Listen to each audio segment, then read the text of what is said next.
So we're going to talk about what is probably a top three issue that holds so many people back from taking the big jobs. I'm no good at the office politics. And look, I get it. And the surface, none of us like that. But what I want to do today is I want you to reframe how you think about them. And then I want to give you three simple tips how you sort of get through those issues and what you see as office politics. But first, I want to start with a story.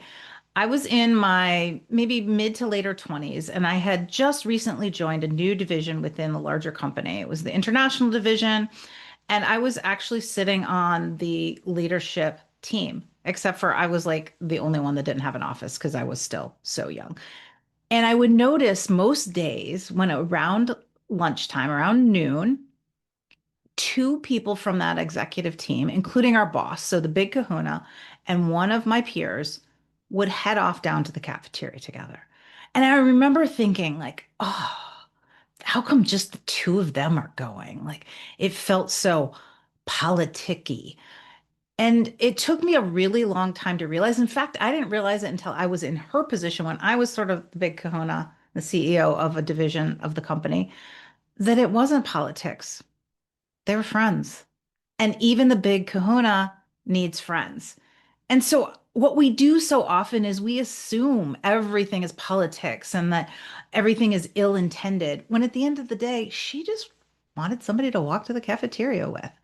So, I want you to first of all stop thinking about it as office politics and start thinking about it as office partnerships. Now, I know you're like, I'm not the problem, it's everyone else. Well, maybe you are part of the problem.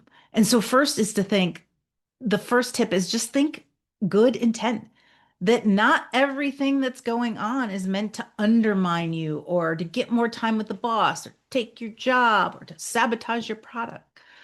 Most of the time, it's simply maybe somebody's worked together for years, maybe they've called them up because they have a relationship, maybe it's not ill intended. So I think 80% of your challenges can be simply to take a step back, like I had to do with them, and say, well, maybe this isn't politics and this isn't something to be worked up about.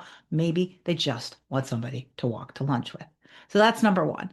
The second, and this is the hardest one, and I still have to work at it too.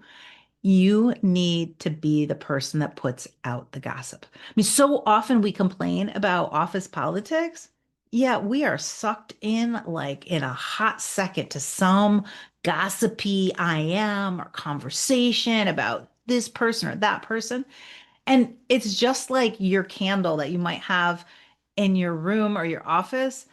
Without oxygen, it can't fly. Every night I have a candle burning, and when I go to bed, I take the top, I put it on, and what happens? It goes out because it doesn't have oxygen. Stop giving oxygen to gossip because you've known this since you were probably a teenager. If you're talking about people, then what are they talking about behind your back? So snuff out that gossip, that swirl. You are part of the culture. And as soon as you do that, people will start feeling kind of crappy about doing that, and then they'll do it less. So you have to stop, the swirl as well. And then the third strategy is to fight fire with friendliness. There are so many times where you will have a nasty email, or you might be on a meeting and somebody says something that maybe feels nasty. Maybe it's just your perception, or maybe it's real. You gotta fight back with being that person that takes the high road, that acts more friendly, that changes the tone of the email. Because again, you are part of the culture too. And so every time I just had an email today from an old partner of mine, we don't really work together anymore. And it was fine, but it was very like, "Mwah, mwah, mwah." And I wrote back, I was like, thank you so much. I really appreciate the heads up. At the end of the day, you can shape how you play or whether you play at all.